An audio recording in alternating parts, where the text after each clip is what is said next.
श्रीगणेशाय नमः। उमामहेश्वरस्तोत्रम् नमः शिवाभ्यां नवयौवनाभ्यां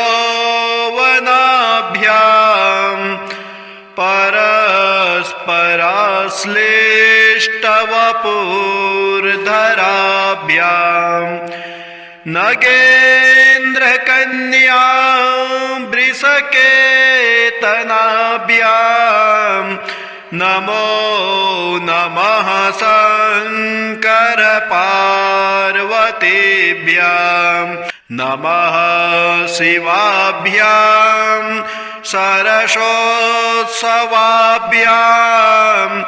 नमस्कृताभीष्टवरप्रदाभ्यां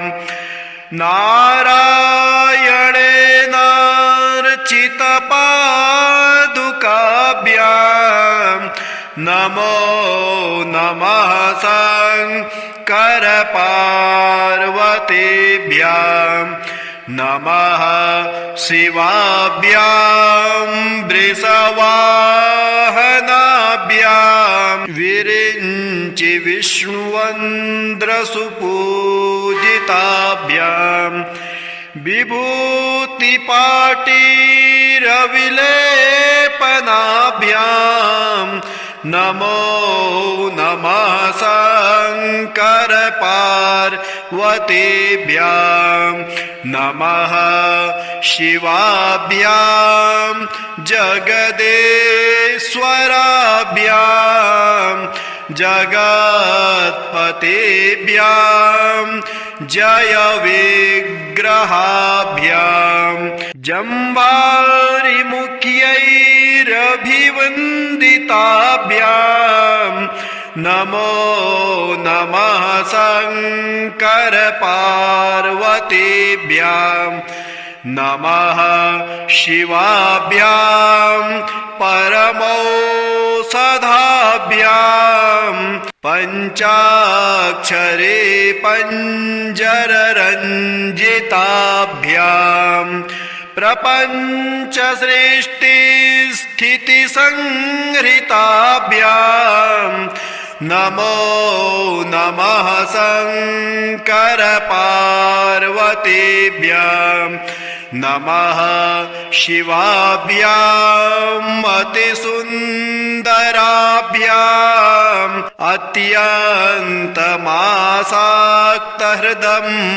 अत्यन्तमासाक्तहृदम्बुजाभ्यां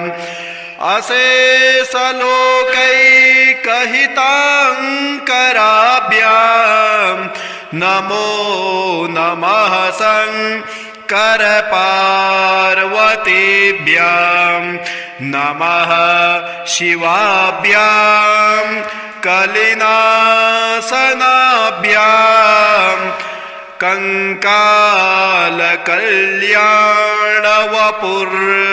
कंकालकल्याणवपुर्धराभ्यां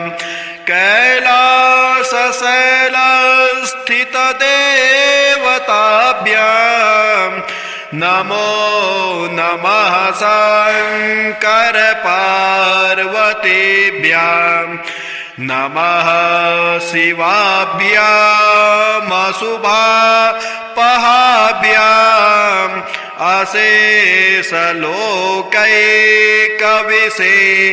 अशेषलोकैकविशेषिताभ्यां अकुण्ठिताभ्यां स्मृतिसंभृताभ्यां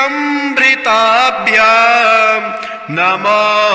नमः शंकर पार्वतीभ्यां नमः शिवाभ्यां रथवाहनाभ्यां रवीन्दुवैश्वानरलोचनाभ्यां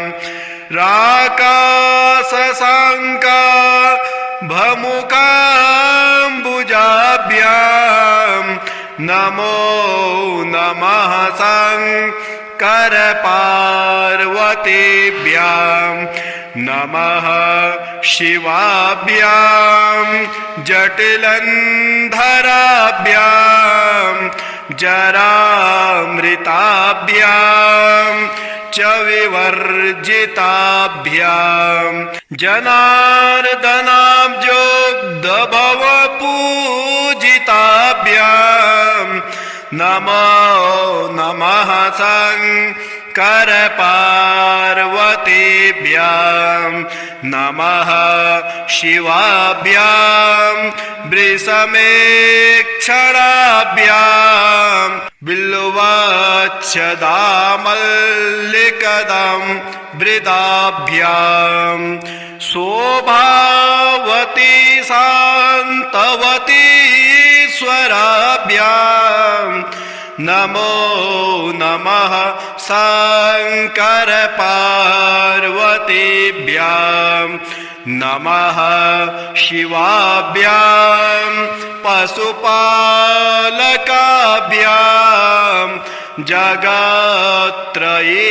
जगत्त्रयीरक्षण बद्धहृदाभ्याम्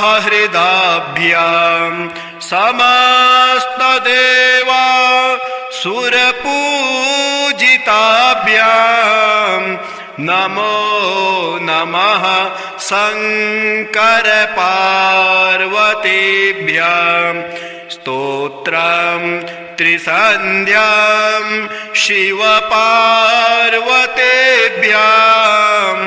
भक्त्या पठेद्वा दशकम्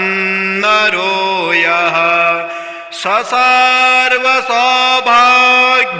सर्वसौभाग्यफलानि भुक्ते शतायुरान्ते शिवलोकमेति। पार्वती वल्लभ नीलकण्ठाष्टकम् नमो भूतनाथम् नमो देवदेवम् नमः कालकालम् नमो देव्यतेजः नमः कामभस्मम् नमत्शान्तशीलम् भजे पार्वती वल्लभं नीलकण्ठम् सदा तीर्थसिद्धं सदा भक्तरक्षं सदा सेवपूज्यं सदा शुभ्रभस्मं सदा ध्यानयुक्तं सदा ज्ञानकल्पं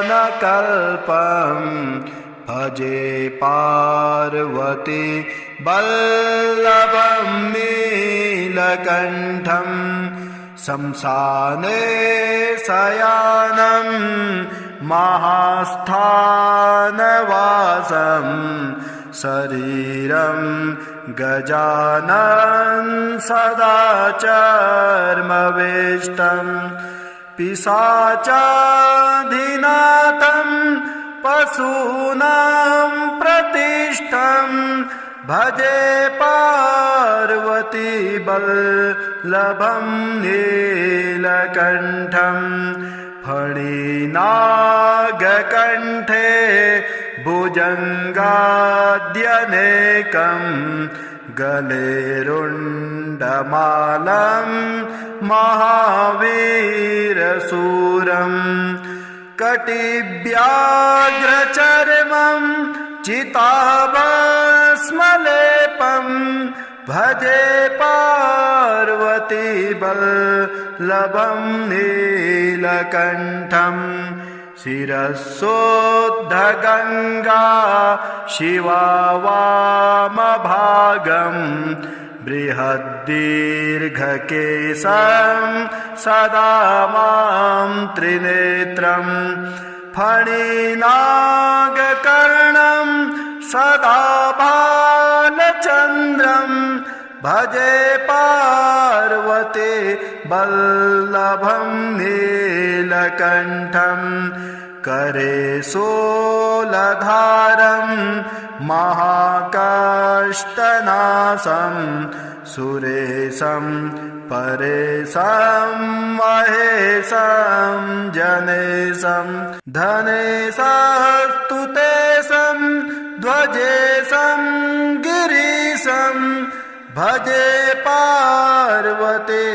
वल्लभं नीलकण्ठम् उदानं सुदानं सुकैलासवासं धरा निर्धरं संस्थितं ह्यादिदेवम्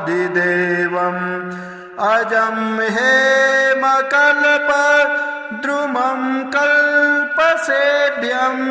भजे पार्वती वल्लभं नीलकण्ठम्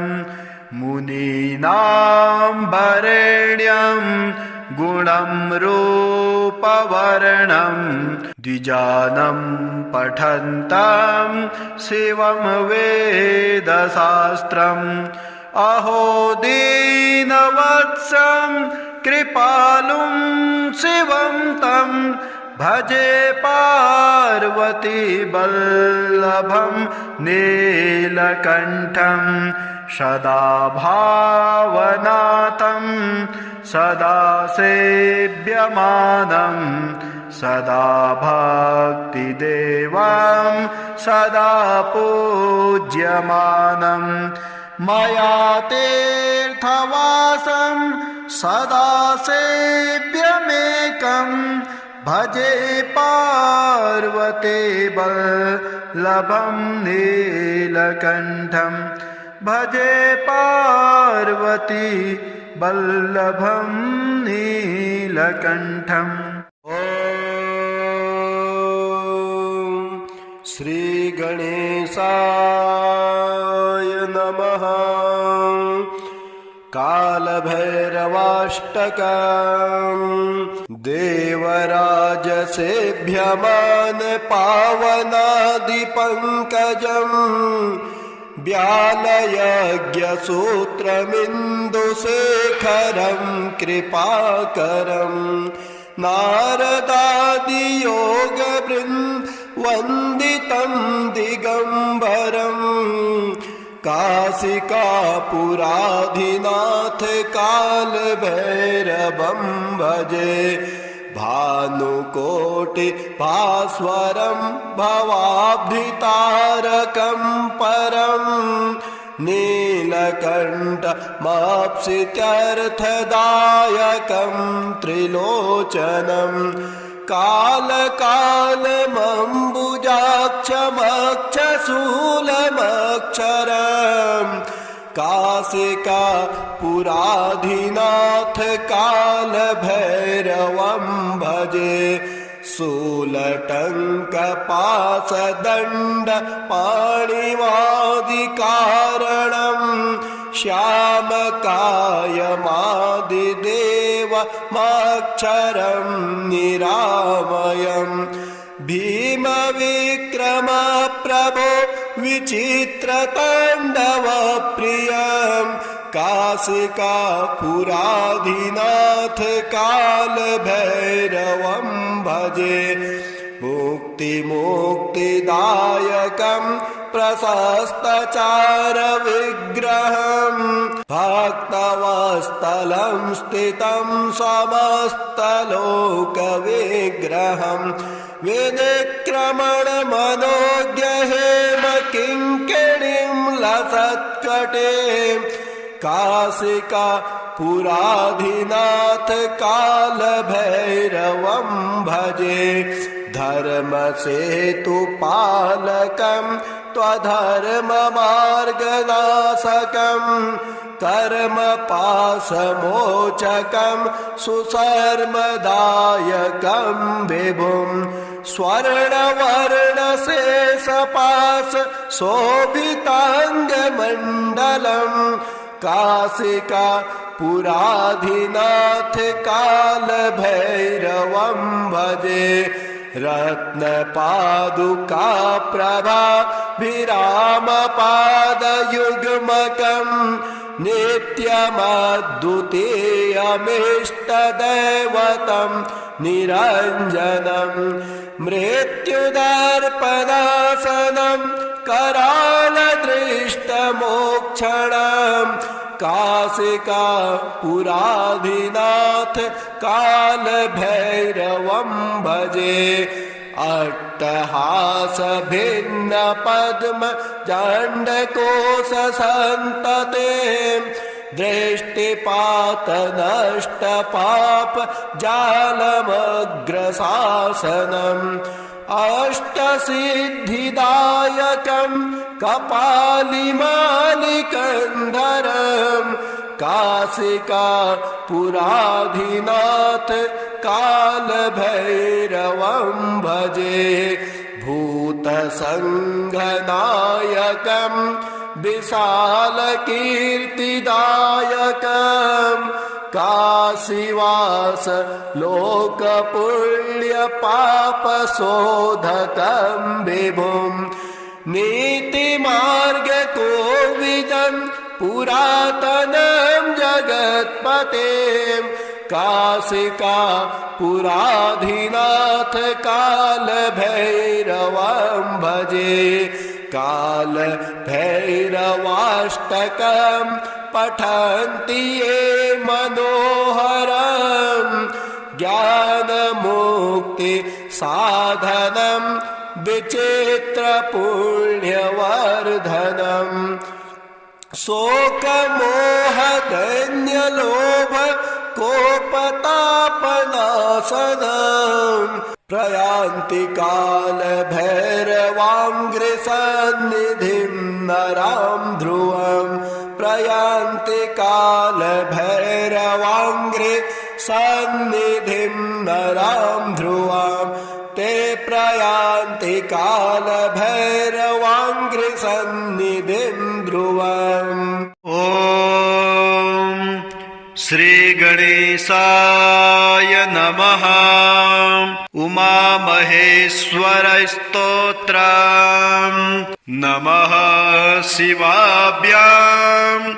नवयौवनाभ्यां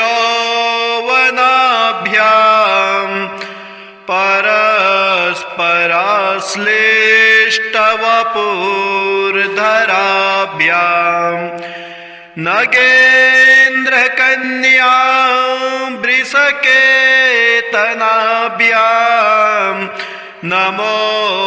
नमः शङ्कर पार्वतीभ्यां नमः शिवाभ्यां सरसोत्सवाभ्यां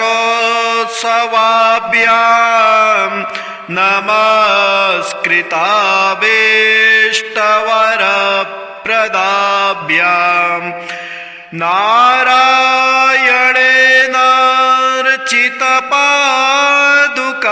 नारायणेनार्चितपादुकाभ्यां नमो नमः शङ्कर पार्वतीभ्यां नमः शिवाभ्यां वृषवाहनाभ्यां विरिञ्चि विष्णुवन्द्रसुपूजिताभ्यां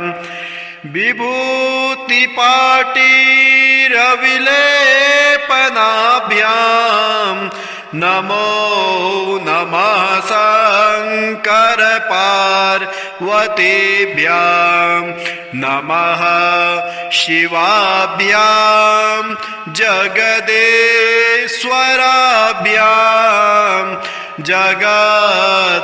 जगत्पतेभ्यां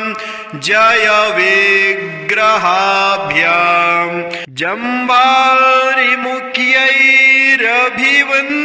जम्बारिमुख्यैरभिवन्दिताभ्यां नमो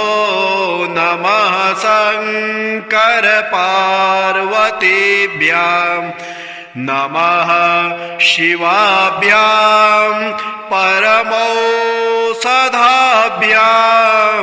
पञ्चाक्षरे पञ्जररञ्जिताभ्यां प्रपञ्चसृष्टिस्थितिसंहृताभ्यां नमो नमः शङ्कर पार्वतीभ्यां नमः शिवाभ्याम्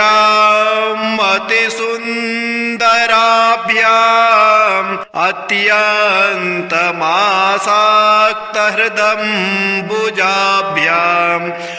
अशेषलोकैकहिताङ्कराभ्याम् नमो नमः शङ्करपार्वतीभ्याम् नमः शिवाभ्याम् कलिनासनाभ्याम् कंकालकल्याणवपुर्धराभ्याम् कैलासशैलस्थितदेवताभ्याम् नमो नमः शङ्करपार्वतीभ्याम् नमः शिवाभ्यामशुभापहाभ्याम्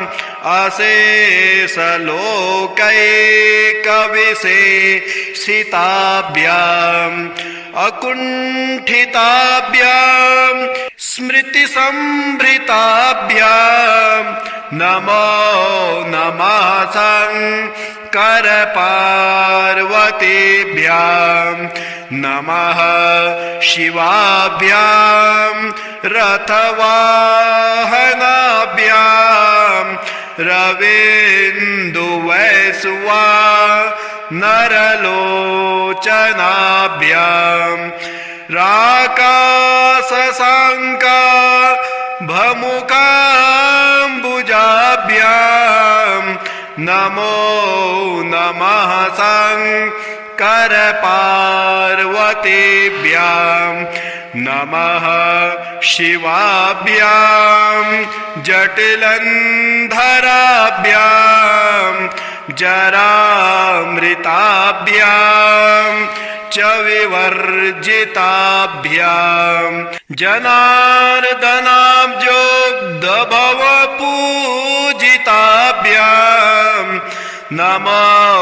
नमः शङ्करपार्वतीभ्याम् नमः शिवाभ्याम् वृषमेक्षणाभ्याम् बिल्वच्छदामल्लिकदम् वृदाभ्याम्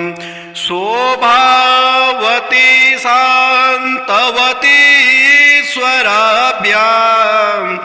नमो नमः शङ्करपार्वतीभ्याम् नमः शिवाभ्याम् पशुपालकाभ्याम्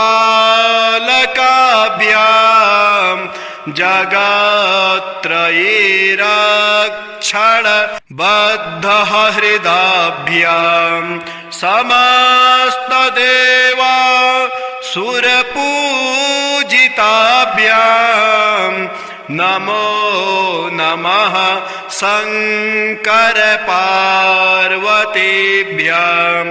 स्तोत्रम् त्रिसन्ध्याम् शिवपार्वतीभ्याम्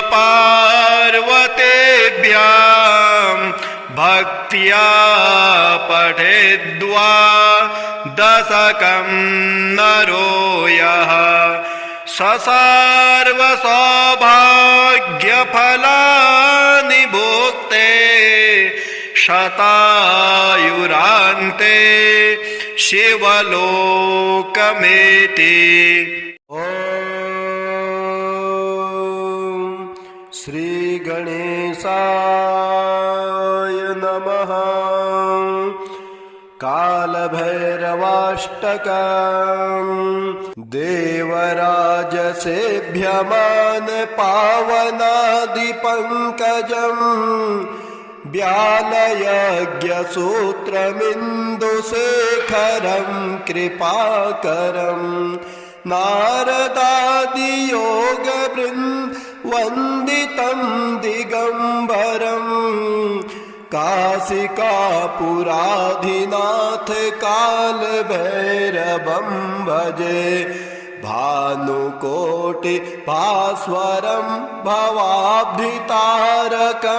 परं नीलकण्ठमाप्सित्यर्थदायकं त्रिलोचनं कालकालमम्बुजाक्षमक्षशूलमक्षरम् काशिका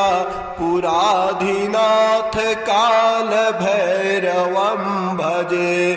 शूलटङ्कपाशदण्ड पाणिवादिकारणं श्यामकायमादिदेवमक्षरं निरामयम् भीमविक्रम प्रभो विचित्रताण्डवप्रियं काशिका पुराधिनाथ कालभैरवं भजे मुक्तिदायकं प्रशस्तचारविग्रहं भक्तवत्सलं स्थितं समस्तलोकविग्रहं विनिक्रमणमनोज्ञहेम किङ्किणीं लसत्कटीं काशिका पुराधिनाथ कालभैरवं भजे धर्मसेतुपालकं त्वधर्ममार्गनाशकं कर्मपाशमोचकं सुशर्मदायकं विभुं स्वर्णवर्णशेषपाश शोभिताङ्गमण्डलं काशिका पुराधिनाथ कालभैरवं भजे रत्नपादुका प्रभाभिरामपादयुग्मकं नित्यमद्वितीयमिष्टदैवतं निरञ्जनं मृत्युदर्पणासनं करालदृष्टमोक्षणं काशिका पुराधिनाथ कालभैरवं भजे अट्टहास भिन्न पद्म जण्डकोशसन्तते दृष्टिपात नष्ट पाप जालमग्रशासनम् अष्टसिद्धिदायकं कपालिमालिकन्धरं काशिका पुराधिनाथ कालभैरवं भजे भूतसङ्घनायकं विशालकीर्तिदायकं काशीवास लोकपुण्यपापशोधकं विभुं नीतिमार्गकोविदं पुरातनं जगत्पतें काशिका पुराधिनाथ कालभैरवं भजे कालभैरवाष्टकं पठन्ति ये मनोहरं ज्ञानमुक्ति साधनं विचित्रपुण्यवर्धनम् शोकमोहदैन्यलोभ कोपतापनाशनम् प्रयान्ति कालभैरवाङ्घ्रिसन्निधिं नरां ध्रुवं प्रयान्ति कालभैरवाङ्घ्रिसन्निधिं नरां ध्रुवं ते प्रयान्ति कालभैरवाङ्घ्रिसन्निधिं ध्रुवम् पार्वती वल्लभ नीलकण्ठाष्टकम् नमो भूतनाथं नमो देवदेवं नमः कालकालं नमो देव्यतेजः नमः कामभस्मं नमत्शान्तशीलं भजे पार्वती वल्लभं नीलकण्ठं सदा तीर्थसिद्धं सदा भक्तरक्षं सदा सेवपूज्यं सदा शुभ्रभस्मं सदा ध्यानयुक्तं सदा ज्ञानकल्पं भजे पार्वती वल्लभं नीलकण्ठं शंसाने शयानं महास्थानवासं शरीरं गजानन सदा चर्मवेष्टं पिशाचाधिनाथं पशूनां प्रतिष्ठं भजे पार्वती वल्लभं नीलकण्ठं फणिनागकण्ठे भुजङ्गाद्यनेकं गले रुण्डमालं महावीरशूरं कटिव्याघ्रचर्मं चिताभस्मलेपं भजे पार्वती वल्लभं नीलकण्ठं शिरस्सोद्धगङ्गा शिवा वामभागं बृहद्दीर्घकेशं सदा मां त्रिनेत्रं फणिनागकर्णं सदा बालचन्द्रं भजे पार्वती वल्लभं नीलकण्ठं करे शूलधारं महाकाष्ठनाशं सुरेशं परेशं महेशं जनेशं धनेशस्तुतेशं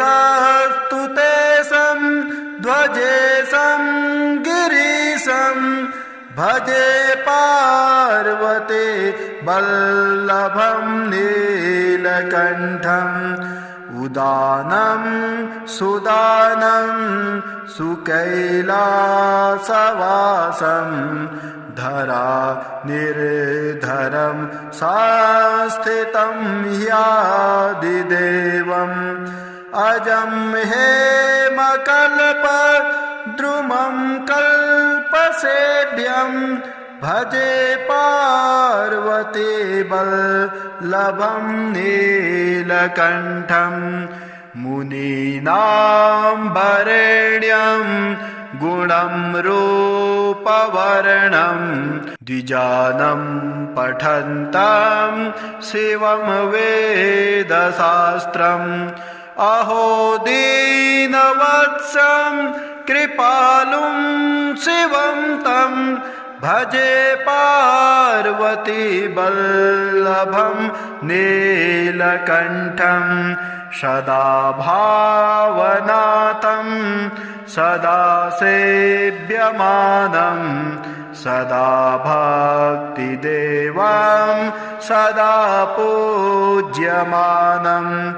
मया तीर्थवासं सदा सेव्यमेकं भजे पार्वती वल्लभं नीलकण्ठं भजे पार्वती वल्लभं नीलकण्ठम् ॐ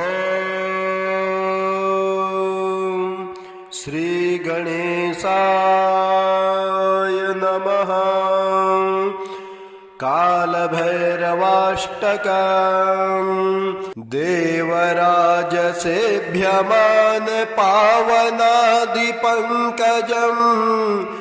व्यालयज्ञसूत्रमिन्दुशेखरं कृपाकरं नारदादियोगवृन्दवन्दितं दिगम्बरं काशिकापुराधिनाथ कालभैरवं भजे भानुकोटि भास्वरं भवाब्धितारकं परं नीलकण्ठमप्सित्यर्थदायकं त्रिलोचनं कालकालमम्बुजाक्षमक्षशूलमक्षरम् काशिका पुराधिनाथ कालभैरवं भजे शूलटङ्कपाशदण्ड पाणिवादिकारणं श्यामकायमादिदेवमक्षरं निरामयम् भीमविक्रम प्रभो विचित्रताण्डवप्रियं काशिका पुराधिनाथ कालभैरवं भजे मुक्तिदायकं प्रशस्तचारविग्रहं भक्तवत्सलं स्थितं समस्तलोकविग्रहं विनिक्रमणमनोज्ञहेम किङ्किणीं लसत्कटें काशिका पुराधिनाथ कालभैरवं भजे धर्मसेतुपालकं त्वधर्ममार्गनाशकं कर्मपाशमोचकं सुशर्मदायकं विभुं स्वर्णवर्णशेषपाश शोभिताङ्गमण्डलं काशिका पुराधिनाथ कालभैरवं भजे रत्नपादुकाप्रभाभिरामपादयुग्मकं नित्यमद्वितीयमिष्टदैवतं निरञ्जनं मृत्युदर्पणासनं करालदृष्टमोक्षणं काशिका पुराधिनाथ कालभैरवं भजे अट्टहासभिन्नपद्म जाण्डकोशसन्ततिं दृष्टिपातनष्टपाप जालमग्रशासनम् अष्टसिद्धिदायकं कपालिमालिकन्धरं काशिका पुराधिनाथ कालभैरवं